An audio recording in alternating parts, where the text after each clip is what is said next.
এই সেতু ভবনে আসলেই আমার প্রাণপ্রিয় সেই অবায়দুল কাকুর কথা মনে পড়ে, যে আমার অবায়দুল কাকু কিভাবে দেশটারে আগায় নিয়ে গেল।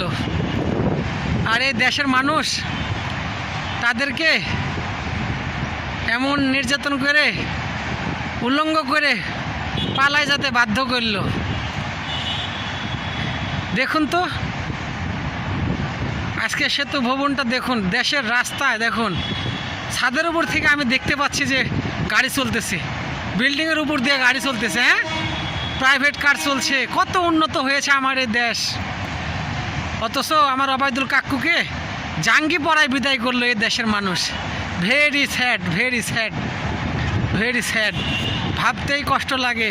সরি অবায়দুল কাকু, আই এম ভেরি সরি।